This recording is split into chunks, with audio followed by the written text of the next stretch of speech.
Hello and welcome to the second webcast to roll out the Continuum of Care interim rule, as well as to begin the fiscal year 2012 Continuum of Care registration process and leading into the competition.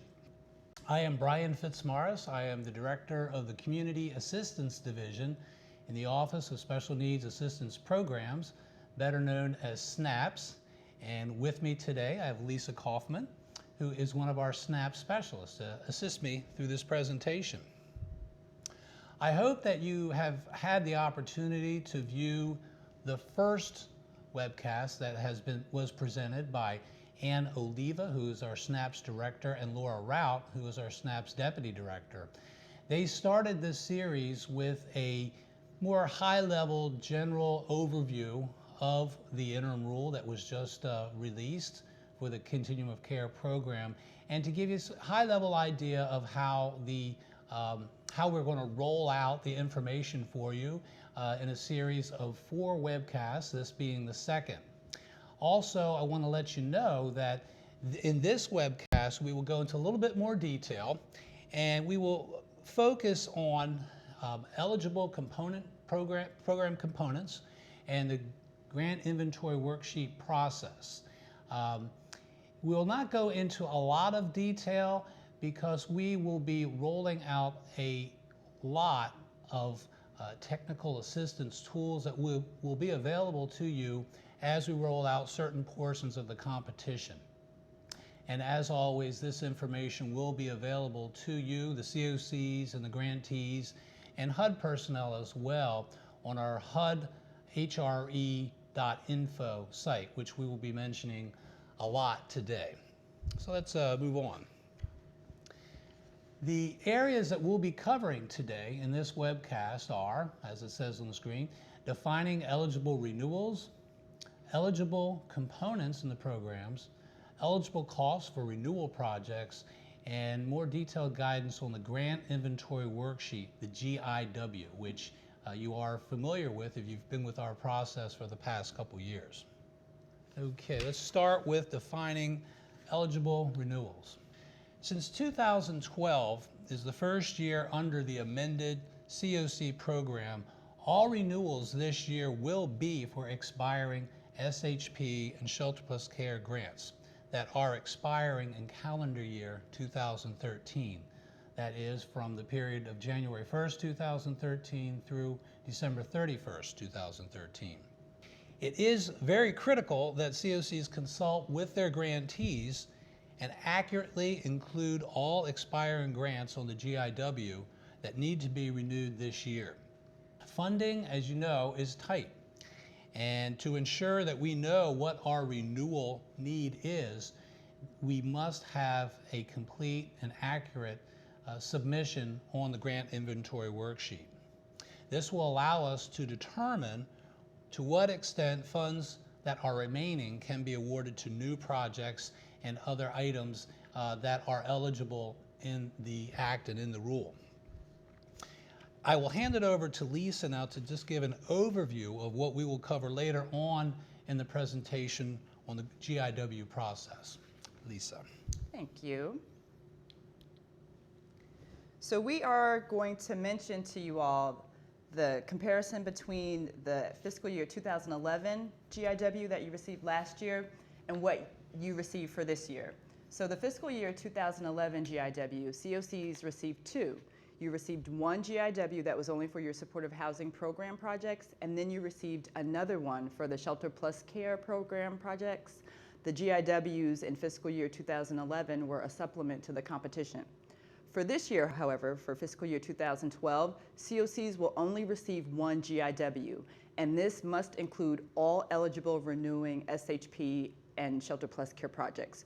So as Brian mentioned, COCs are strongly encouraged to include all of your eligible projects on the GIW. COCs are required to work with the project applicants and the local HUD CPD field office to ensure that all eligible projects are listed on the GIW and all information is correct. And we are reiterating that because you all know that the GIW goes to the COC lead agency, but it is the responsibility of the COC to be in communication with all of the project applicants to review the information that is on the GIW. So what you can expect to see on the GIW, grants that fall under one of the following are eligible to be renewed for fiscal year 2012. If a grant expires in calendar year 2013, beginning in January 1st and ending in December 31st, it's eligible for renewal and needs to be on the GIW. And grants that were originally awarded in the fiscal year 2006 competition and have yet to come in for renewal funding, those need to be on your GIW as well. We are encouraging all the COCs to read all of the detailed instructions, take a look at the training modules that are out there. For the first time, we do have one on the GIW, and guidance. You will find that these products will be very helpful in answering your questions and moving you through completing your GIW. We also have some additional products available as you're transitioning the current SHP and Shelter Plus Care eligible activities to the CoC program eligible activities. The first one being a rental assistance worksheet, which we'll get into more later. There will be some FAQs and a checklist also for you to use. So the process is the same as before. HUD will send the GIW to the CoC lead agency, and as I mentioned, the CoC is responsible for reviewing the GIW and working with all of the project applicants to ensure the accuracy and completeness of the information on the GIW. Once that's done and has been reconciled, then the CoC is responsible, the CoC lead agency is responsible for sending the GIW to the local HUD CPD field office for review and approval. The HUD CPD field office will then review the GIW, make sure everything is accurate, and once that process is done, they will send what we call the HUD approved GIW to the CoC, and this is important. The CoC must attach the HUD approved GIW in eSnaps during the CoC registration process. Let me say this again. The CoC needs to attach the HUD approved GIW in eSnaps during CoC registration. So make sure that when you get it back from the field office, that is the version that you attach in eSnaps. And now I shall turn it back over to Brian. Okay, thank you, Lisa. This year, in 2012, the vast majority of expiring grants will renew as the same type and component as they are operating as right now. So for the vast majority of these grants, there will be no changes to their program type. So I want you to relax about that. However, the actual program design for some SHP grants does not match the component type they are now under. So for those limited number of grants, the COCs and grantees will need to assess their current program design to determine how they need to request their renewal. Given that, let's look at the different eligible components. Okay, so let's talk about those eligible components. And the eligible components are permanent housing, transitional housing, supportive services only, homeless management information systems, HMIS, and homeless prevention, which is only eligible for HUD-approved high-performing communities.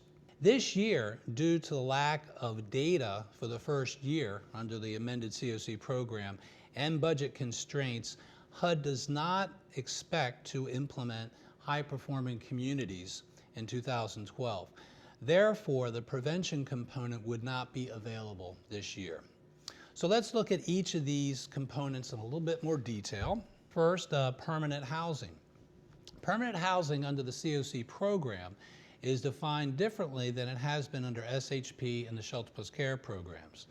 The major difference is that under the CoC program, it includes two subcomponents: permanent supportive housing, which we'll call PSH, and rapid rehousing, or RH. The SHP and Shelter Plus Care programs have been funding permanent supportive housing for persons with disabilities since the inception of the programs. The requirements of permanent supportive housing will be familiar to many of our existing grantees. The major change is that rapid rehousing is considered a form of permanent housing under the CoC program. While the assistance provided to the program participant will be temporary or transitional in nature, the housing is intended to be permanent. So let's take a little bit more in-depth look at permanent supportive housing. It is designed to serve homeless individuals and families with disabilities. The assistance provided is intended to be long-term and help those individuals and families live independently in their permanent housing. Providers must design services that meets the need of program participants and ensure that these services are made available to the program participants. New permanent supportive housing projects are allowed to request funding for new construction, acquisition, rehabilitation, leasing, rental assistance, operating costs, supportive services, HMIS, and project administration. However, since the GIW collects information on renewable line items only, new construction, acquisition, and rehabilitation costs will not be reflected as they are not renewable items. Okay, rapid rehousing. Rapid rehousing is designed to help homeless individuals and families with or without disabilities move quickly into permanent housing. The major distinction between rapid rehousing assistance and transitional housing, which we will discuss next, is that with rapid rehousing, the program participant maintains the housing when the assistance ends. This is why it is considered permanent housing. The program participant does not have to move. This is known as the transition in place model. There are many projects under SHP that are currently characterized as transitional housing, but operate in transition in place model. These projects will have to reclassify as rapid rehousing in 2012 Continuum of Care competition, but they will still be considered a renewal project.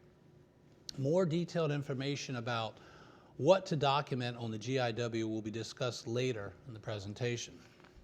Rapid rehousing projects may carry out short-term rental assistance, that is up to 3 months, or medium-term rental assistance, which is 4 to 24 months, and supportive services. Supportive services may be provided to program participants for 6 months after the rental assistance ends. Additionally, projects can request HMIS and project administration costs. Before we review how to classify yourself as either rapid rehousing or transitional housing on your GIW, let's review what is considered transitional housing to help you make your decision. Transitional housing under the CoC program is much like transitional housing under the SHP program. The major difference is that program participants must have a signed lease or occupancy agreement in place. Transitional housing is designed to facilitate the movement of program participants to permanent housing. It is not intended to be permanent housing.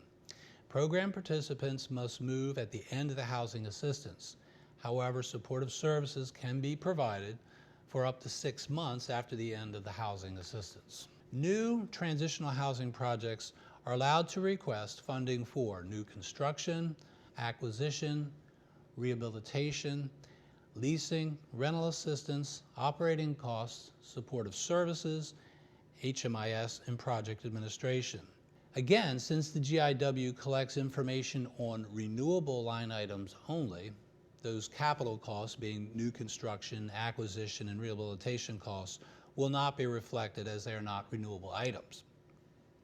Also new, transitional housing projects have not been able to request rental assistance in the past. Later in this broadcast, we will help you determine whether you should select leasing or rental assistance at renewal, because some grants will have to be reclassified. Let's look at those limited SHP projects that will need to reclassify their project components to reflect their actual program design. First, we'll look at first-time safe haven projects. Expirations will renew based on their actual characteristics. So in other words, If their characteristics are a true safe haven, they will renew as safe haven. If their characteristics are transitional housing, that's how they will renew. And the same thing if they have the characteristics of permanent housing. Remaining rapid rehousing demonstration projects from 2008 were required by that year's NOFA, the 2008 NOFA, to renew the first time as transitional housing. There are only 13 of these such grants remaining that will be coming in this year. So again, for those rapid rehousing grants that were funded originally in 2008 under the demonstration program, they must renew this year as transitional housing. SHP leasing of units where the participant has a lease with the landowner have the characteristics of rental assistance when they are renting in a unit. These line items should change from leasing to rental assistance. We will be providing more detailed information in the GIW detailed instructions and training module on this issue. This is a big issue. This is probably one of the bigger changes that you're going to experience with the GIW this year. So there will be plenty of information to help you through that. Finally, SHP transitional housing projects operating as transition in place, as we just talked about, will change to rapid rehousing. Since both rapid rehousing and transitional housing require leases and can provide assistance for up to 24 months, the major question to ask when determining what type of program you operate is, do my clients stay or leave when the assistance ends? If your clients stay and you move the assistance to another client in another unit, currently known as rolling stock leasing, then you operate a rapid rehousing project. If your clients move and the housing assistance stays with the same unit, then you operate a transitional housing project. Right here we have a screenshot from the actual GIW spreadsheet, and to show you the column where you will pick from a drop-down menu what kind of component your renewal is. Later on in the presentation, Lisa will be going over every section of the GIW project, but I just wanted to give you a foretaste of what that looks like. Okay, let's talk about supportive service only, the SSO components. The SSO component is very familiar and very similar from what you're used to under the SHP program. It now formally includes centralized coordinated assessment for intake. In a later slide, I'll discuss how CoCs will now be able to reallocate an existing SSO grant to form a new centralized assessment project. New SSO projects are allowed to request funding for acquisition, rehabilitation, leasing, supportive services, HMIS, and project administration. Again, as we're describing the other components, since the GIW collects information on renewable line items only, new construction, acquisition, and rehab costs will not be reflected as they are not renewable items. As was the case under SHP, supportive service only projects are not allowed to request operating costs. However, the costs related to actually operating an SSO project are eligible under the SSO line items where they fit best, whether that be the leasing costs, project administration, supportive services, or HMIS. There simply is not a separate line item for operating costs. Homeless Management Information Services, HMIS. This component is designed to be the dedicated HMIS grant for your CoC. It will be awarded to the CoC designated lead and provide funding to help CoCs administer and operate your HMIS. HMIS funds can be used for leasing, operations, HMIS, and project administration. Now let's look at what we call our grandfathered projects. The statute and rule allow expiring SHP and Shelter Plus Care to renew under the CoC program. Since this is the first year under the amended CoC program, all renewals this year in 2012 will either be expiring SHP or Shelter Plus Care. Remember, the vast majority of these expiring projects will not change their type. All shelter plus care will remain the same type as they are now, with the exception of expiring shelter plus care SRO components. There's a very limited number of these around the country, maybe 20 some, which will renew as project-based rental assistance. There is no longer an SRO type under rental assistance. Safe havens are not a recognized component type under the new CoC program. Therefore, there will be no new safe havens to be requested. However, existing safe haven projects may renew as safe haven. Therefore, they are grandfathered in if you are already a safe haven project. Under the Hearth Act, PHAs may only apply for new projects if they are an instrumentality of their local government. PHAs that are not instrumentalities may not apply for new projects. However, all PHAs, whether they're instrumentalities or not, that are the grantee for existing projects under Shelter Plus Care, and there's a few under SHP, may continue to be the applicant for the renewal of the expiring grants. Okay, let's talk about eligible costs for renewal projects. A little bit more detailed look at these costs.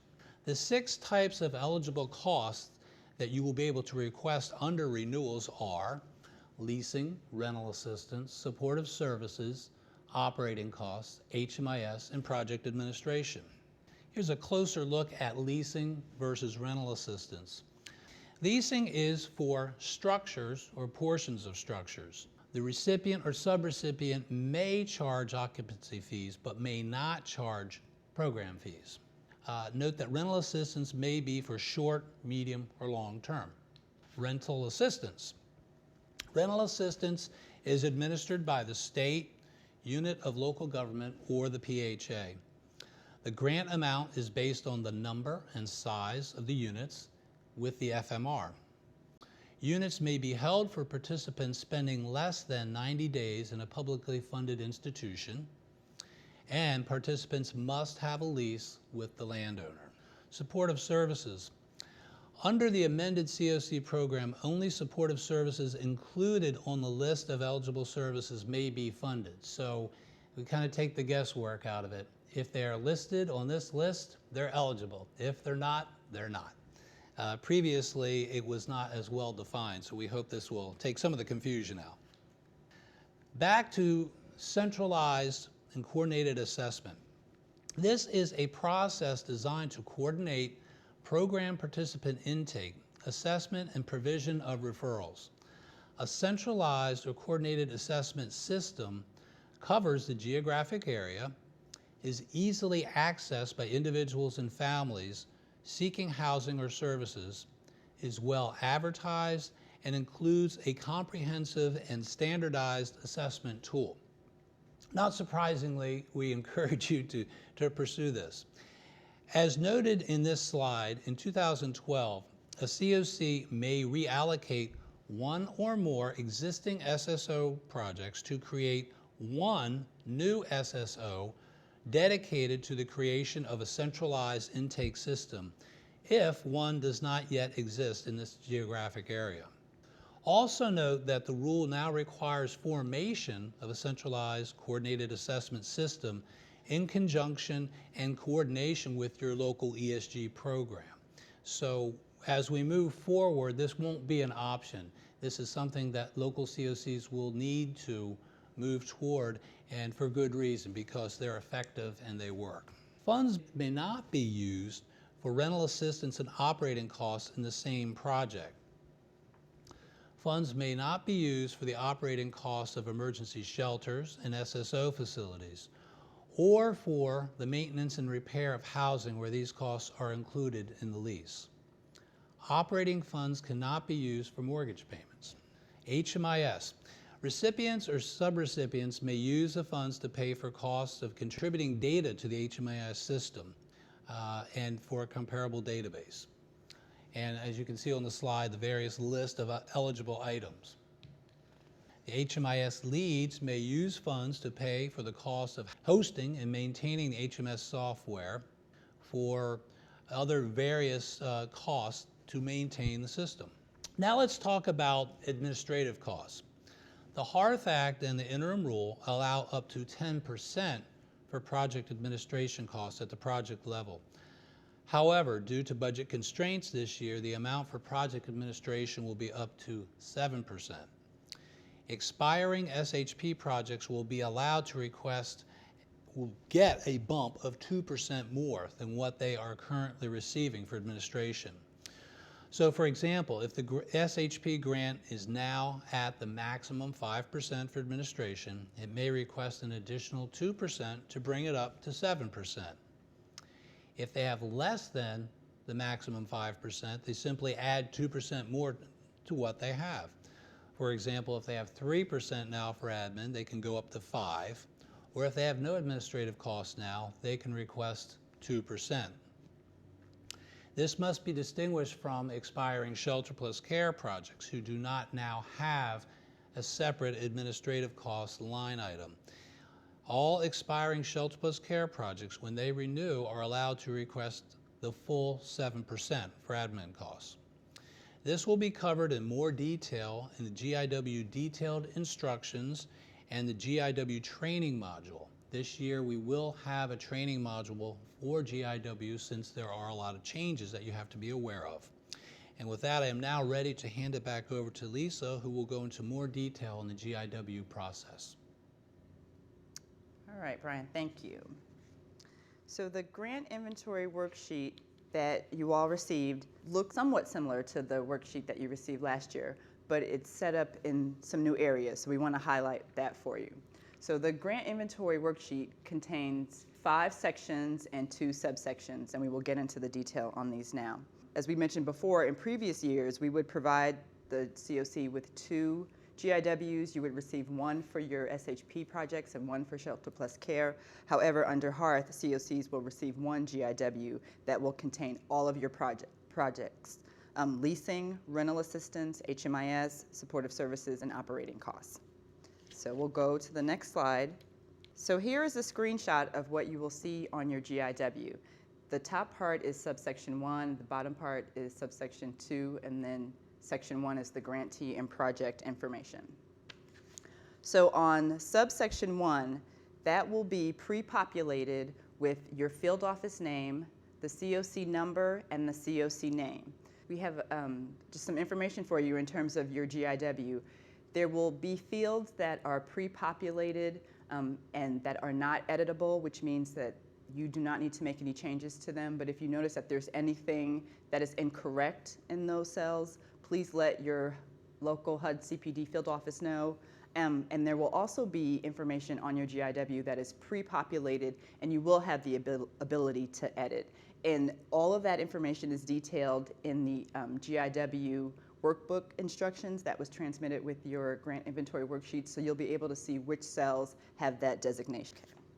On the subsection 2, you will have the collaborative applicant lead agency name. This is a cell that you'll need to enter, so the CoC lead is responsible for entering the name of the CoC lead agency in this cell. And then we also ask the question, is the lead the same as indicated for last year's competition? And you will just answer accordingly. Section 1 is the grantee and project information. So here's a screenshot of what that will look like. And this section is pre-populated. So you will find that this is similar to what you've received in the past. For your GIW, it's pre-populated with the grantee name, with the EIN for the grantee, with the project name, with the project grant number.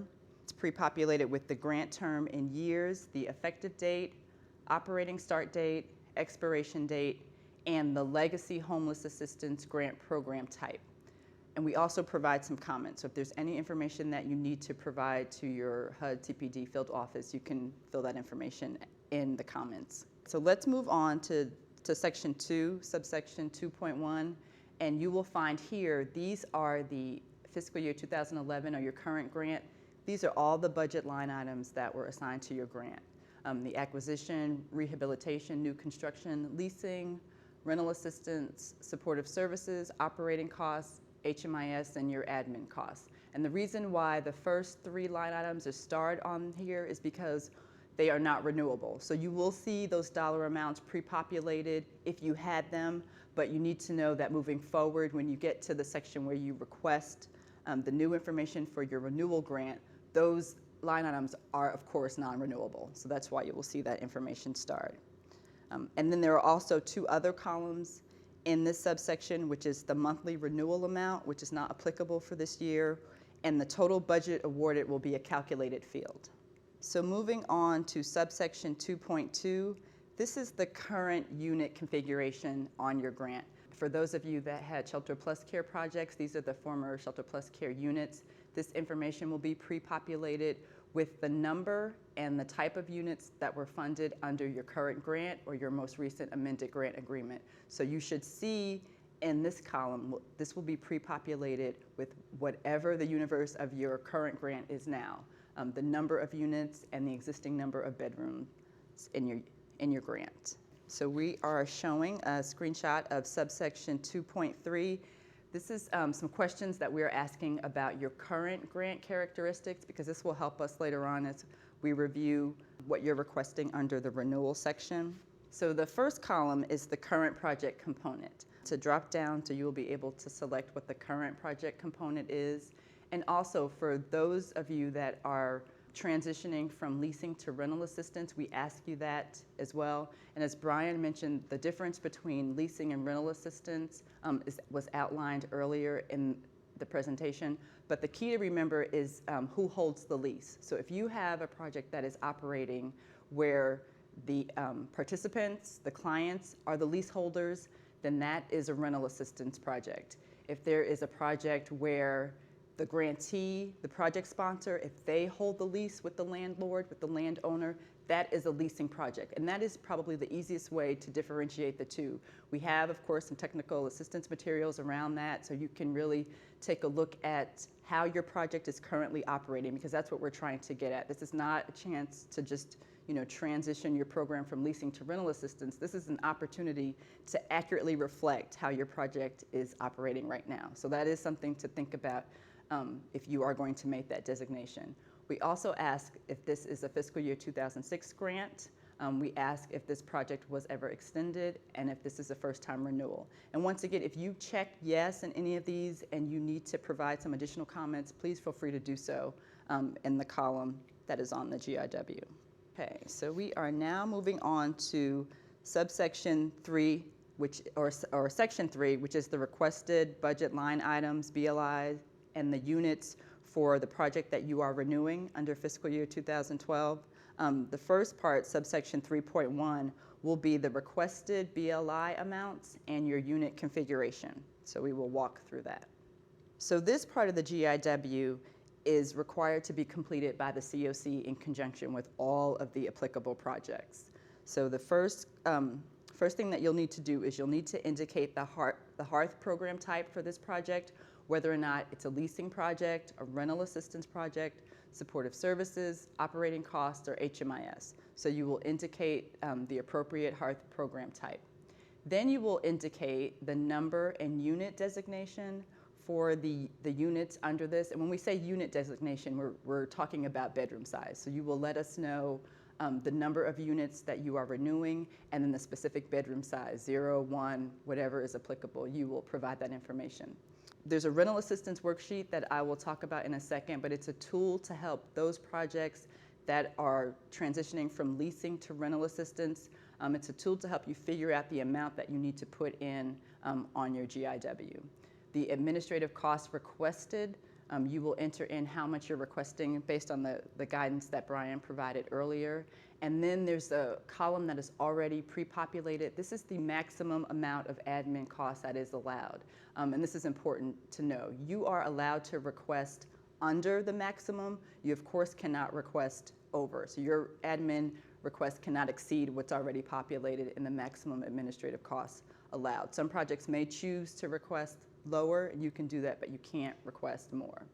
And first-time renewals are allowed to increase the number of units, provided that you have leases that support that those units are being used by folks right now, and you have to submit those leases to your local HUD CPD field office as documentation to support the additional units. So we'll take a look at the rental assistance budget worksheet. This is a supplementary tool, and as I mentioned, this will be used for those projects that are converting from leasing to rental assistance.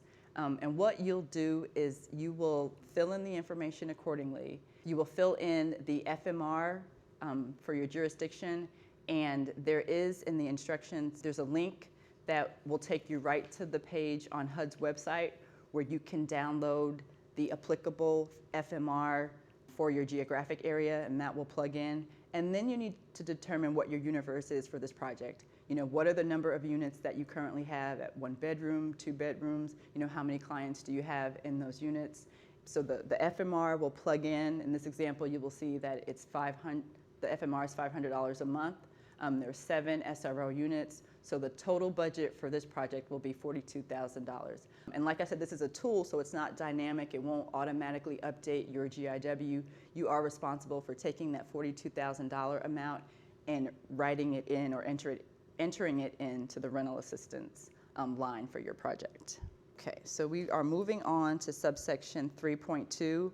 And this is the requested grant characteristics under the project that you are renewing. So you've provided us with the dollar amount for your budget line items. You provided us with the number and the unit configuration. So now we have some additional questions that we're asking of you for the grant to be renewed. And that's what this section entails. So the first grant characteristic that we're asking you about for the renewal project is lease structure.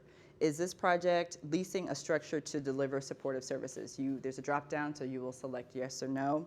We're asking for the project component type. So what is the project component type on this project that you're renewing? We're also asking the housing assistance type, whether it's a leasing project or a rental assistance project. And remember, if you're switching, you need to provide copies of leases as documentation. We also ask you if this project is included in a recent or planned consolidation. So you will check yes or no. We ask if this is part or all of the current amount being reallocated this year. So you will check yes, no. And then we ask you lastly, is the new component different from the current? So you will answer those questions as applicable for your projects. And like I said, if you have any comments or any additional information that you want to provide, please do so in the comment section to use for your justification. Okay, and then this is a screenshot of section 5 on the GIW. The sections 4 and 5 on your GIW, we just wanted to mention to you so that you weren't looking for them or thought that perhaps your GIW was incomplete. Section 4 will not be visible to you all on your GIW. It's for HUD use only, and it's not applicable to the CoC and the projects. And then section 5, as I just showed you on the screenshot, is for HUD use only. So there is no information that you need to populate or edit in those fields. And that is the overview of the GIW. As Brian mentioned, there are tools available for you. We transmitted detailed instructions along with the GIW. So hopefully you will find the information in this presentation and the information that was transmitted with your GIW helpful as you move through completing it. So now I will turn it over to Brian. Thank you, Lisa. As we finish up on this last screen on additional resources, I can't emphasize enough how important a careful review of all the information that is provided on the HUDHRE.info site, how important it is to review it all, starting with the interim rule and all the training material, which we have the training modules, we have FAQs, we have a lot of information. So I encourage you to please review that information first before you turn to our virtual help desk. If you cannot answer your question, material that we've provided in various sources, then of course, please go to the virtual help desk. But we expect that hopefully most of your questions will be answered without having to resort to the virtual help desk. When you go to the HUDHRE.info link, if you're having problems finding things, you can just go to What's New. It's one of the most obvious links right there on the landing page to find this material in a quick way. If you have not yet signed up for our homeless listserv, which I hope most of you have, but if you haven't, please go to the HUDHRE.info site and sign up as soon as possible, because that's how you will be in the loop on everything as we are announcing future broadcasts or anything of importance that we have to get out to our COCs and grantees. We will send out via this listserv. So we encourage you, if you're not signed up, please do so as soon as possible. As I mentioned in the beginning, we will be rolling out all this training material incrementally. We don't expect you to absorb it all, and we don't think any of us can absorb it all at one time. So we're going to be rolling it out incrementally as it matches the competition cycle that we're in. There is a lot to absorb, so we're going to give it to you in bits and pieces, and we here at HUD are absorbing all this too. It's a lot to absorb, but we hope that the information that we're making available to you will help you do just that. And finally, I want to thank you all very much for your participation and listening today. You're the ones that are making this happen out there, so please review this information carefully and do a great job. Thank you.